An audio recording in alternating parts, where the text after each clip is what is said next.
Hot news. Brian got into bed with a transgender person, someone whose role I don't know whether to refer to as Glenn's father or mother. Not ashamed to be with me? No, I'm not. I don't care anymore. I guess I'm just not as hung up as I used to be. Room service. Oh my God, you ordered room service? Are you crazy? What if somebody finds out I'm in here having goofball sex? Sausages. On a beautiful morning, Peter, Glenn, and Joe began their meeting with a hot cup of coffee, trying to recall what had happened the night before, but failing to do so.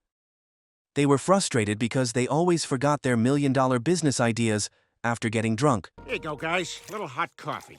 Where'd we even go last night? I have no idea. That's right. We had that million-dollar business idea. Oh, wait a minute. Maybe it's in my pocket.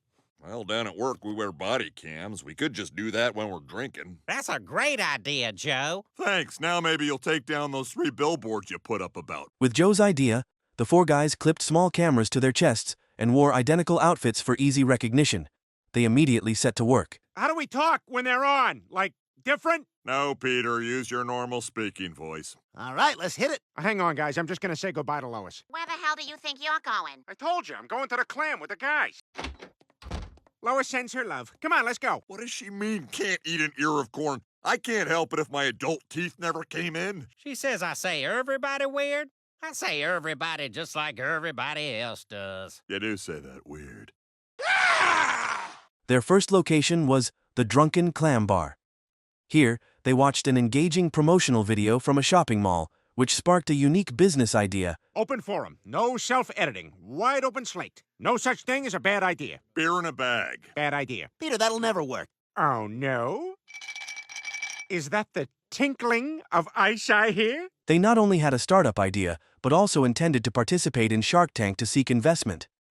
Glenn, in particular, had an exciting night with a sexy girl. Wait, why are only 3 of us on Shark Tank? Yeah, where's Quagmire? Oh my God, is that? We're on track to get sued for $12.5 million. That's quadruple the projections. I like your product, but more than that, I like you guys. You did it again, Glenn Quagmire. Oh my God. Joe, you have to delete this footage. Sorry, Glenn. The footage is automatically uploaded to the internet every night. The internet? Oh my God. After that night, the 4 guys gathered together, wanting to see what they had done the previous night through the recorded videos. Oh, this must have been when we were jumping around to jump around, like the song asked us to. Oh, yeah, I was so into this song. Look at my footage. I was going bananas. All right, let's fast forward a little here. Wait, pause it. Zoom in on that napkin. There it is. Warm cuts. Warm cuts? That's dumb. After watching the footage of Glenn's actions, Ida, Glenn's transgender father, was very sad. At that moment, Brian appeared from behind and comforted her. So, you saw the video, huh? Yeah, it's just so hard. Well, it has to be for sex. No, I mean it's difficult to watch your son embarrass himself so publicly. As much as you want to save your kids from their mistakes, it's their mistakes that help them grow and change and become their best selves. You give your paw after a couple of tries? Come on, paw. Paw. Paw. There you go, good boy. Ida, should we get a room? After that passionate night, they continued to go out for a meal. Brian still felt a bit embarrassed walking next to a transgender person, and it wasn't hard for Ida to notice this. Can I help you? The fish is for... The fish is for me. The chicken is for my girlfriend, Ida Davis. Girlfriend? Are you sure, Brian? I'm sure. Okay, maybe this has been a little weirder for me than I thought. I'm sorry, Ida. I really care about you, and you deserve better. Brian, I can't help but notice you're a little uncomfortable spending time with me.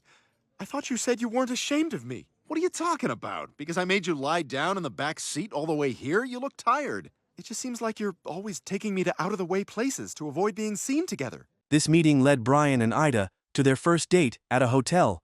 A dog on the bed with a transgender person. It sounded really hard to imagine. Morning, sleepyhead. Does that mean you're asking me out? I guess it does. You're not ashamed to be with me? Hello, room service. I've got your eggs and sausages. Sausages? No, I'm not. I don't care anymore. I guess I'm just not as hung up as I used to be. Upon hearing the news that Brian was dating Ida, Glenn immediately went to her house. Glenn had to try to get accustomed to Brian's new role. That's right. Get ready for eggs a la Brian. Scrambled eggs with a side of toast. What? Everyone goes cold, I go hot. And that's the Allah. So, Denver Airport. Kind of up there, huh?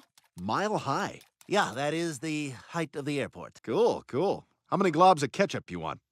Chef's choice. So, I think that's a great idea. Yeah, Quagmire, what do you say? all right. I guess I can do that. The next day, Brian decided to introduce Ida to the Griffin family. Contrary to Brian's worries, his family was very happy and fully supported their relationship. Hello, everybody. I have some pretty big news. It may come as a surprise. After all, I'm not the first person to deliver tough news, like when they found Waldo. The guys are gonna come to life. Like who?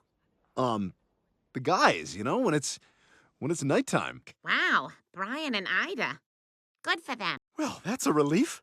Now, the only other person we have to tell about us is Glenn. You know what? You're right. I can do this.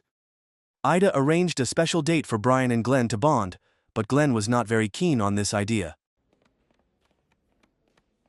So, Brian, what's new in your world? Oh, well, Don't bring up a reference to someone whose favorite movie it is, because you'll just embarrass yourself. Mr. Quagmire hates Brian. Yes, my big brother's right. Quagmire thinks Brian's trash. see? It's not so bad.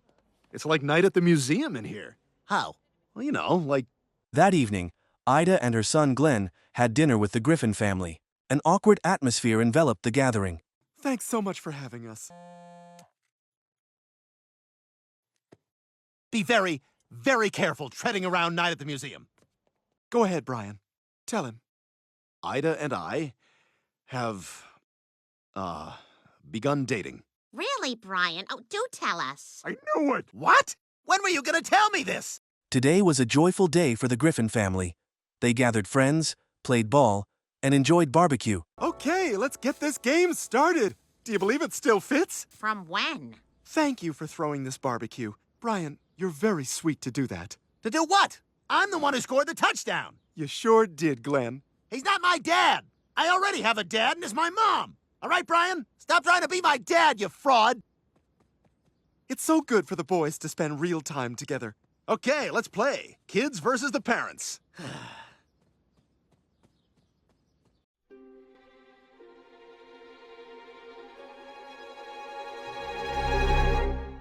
I choose Brian. Yes. To talk to first. Brian, I've loved every minute that we've spent together.